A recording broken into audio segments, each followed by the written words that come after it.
By now, you've probably heard all about the big games that shone during E3. But what about those you expected to hear more of, yet were absent entirely?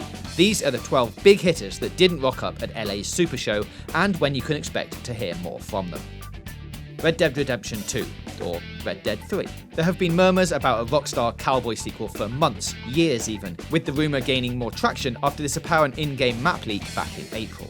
It'll be at the Sony conference, said no one with any actual links to Rockstar, which as a rule entirely ignores E3 and does what it wants when it wants.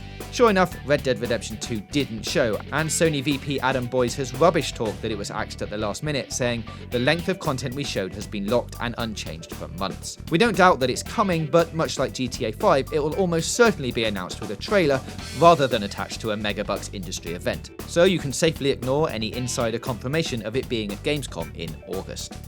Beyond Good and Evil 2. It's now been in development for a full decade. The goodish news is that it's not been canned. It's difficult to say when it's coming, said Big Boss Yves Guillemot in a YouTube Live at E3 broadcast. Michel is working on it, but he's doing 2 games at the same time. He's doing Wild 2, it's coming along, but he has to spend more time on it so we can see it faster. What that means for us is we're not going to see it anytime soon. The Last of Us 2. I know they're doing The Last of Us 2, said Naughty Dog favourite and Mr. Nathan Drake himself, Nolan North, at a MetroCon Q&A panel this time last year. Some had faint hopes it would materialise as a Sony conference surprise, but that didn't happen. All of which means that The Last of Us 2 is a fair old way off. Neil Druckmann said that our next focus is the single-player Uncharted 4 DLC, and then once we have enough resources, we'll resurrect those Last of Us prototypes, see where we're at, see where the team's at, and see what they're excited for, and go from there.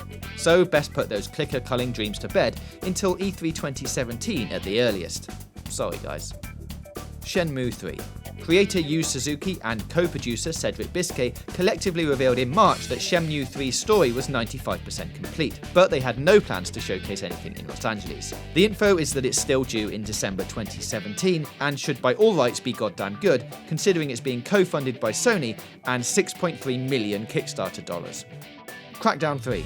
Microsoft was expected to use its E3 conference to announce that the third open-world Crackdown game was part of its Play Anywhere initiative and therefore playable across both Xbox One and Windows 10, but it didn't.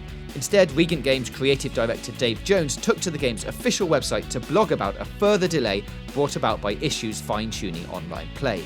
He said, "Our top priority is to give gamers an experience they have never seen before at a scale never thought possible, and sticking to our original timeline would have compromised that goal. While we won't be at E3, we cannot wait to show you the future of Crackdown soon." Soon means an unspecified point in 2017, but it has at least been confirmed that the game will indeed be part of the Play Anywhere program. Final Fantasy VII Remake. Much was expected of Square's longed-for RPG remaster at E3. A release date, more details of summons redesigns, new gameplay. Instead, we got a big bag of nothing. That's likely because energies, at least from a PR standpoint, are focused on the release of Final Fantasy XV in 3 months' time.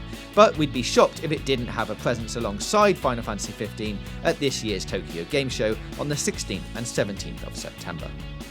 Cyberpunk. Hopeful gasps swept through the audience for a split second when CD Projekt Red's logo flashed up on screen during Microsoft's E3 conference, but the trailer that followed was not for its Android shooter Cyberpunk 2077, but Witcher spin-off card game Gwent. Apparently CD Projekt still have lots of work to do with Cyberpunk, but development continues at the Polish studio's HQ, with the dev insisting that it will be bigger than The Witcher 3 in every imaginable way. Asian. No. And at this stage, quite possibly not ever. Wolfenstein 2. So Bethesda didn't announce the expected Wolfie sequel at E3 after all. Except, maybe it did. At the very start of its Sunday night show, the publisher broadcast a pretend boot-up sequence listing a load of its games and their release dates, both historical and upcoming. In the middle of it all, following 2 Wolfenstein properties with a blank release date, was something called New Colossus, the same name of a poem referenced by New Order's climax. Unless New Colossus is an entirely new IP, it appears Wolfenstein 2 was at the show after all. Now we just wait for Gamescom in August to see whether Swedish dev Machine Games breaks cover with further info. The Evil Within 2. A sequel to Shinji Mikami's 2014 horror effort was also anticipated from the Bethesda conference, yet this time, unlike Wolfenstein, we didn't get so much as a pretend line of C++ code. We know developer Tango Gameworks was hiring for a new project apparently being made on the Unreal 4 engine last June, but Mikami himself hasn't discussed The Evil Within or any potential sequel for nearly 2 years. Tekken Cross Street Fighter. We did get a Tekken game at E3, but it was Tekken 7, which is headed to PS4 and Xbox One early next year. But it's unlikely you'll see any Street Fighter favourites infiltrating the Iron Fist tournament anytime soon. Apparently, a good window in which to release Tekken Cross Street Fighter is something that's become more difficult recently, and it's on hold for the moment. Destiny 2. In 2010, Activision spent $6 million on a showcase E3 event for its games that also featured Eminem, Rihanna, Usher, deadmau5 and Tony Hawk. It lasted for 5 hours.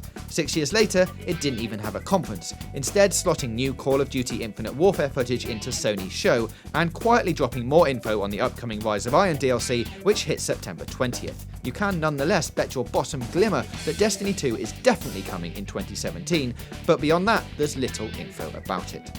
So that's 12 games missing from this year's E3.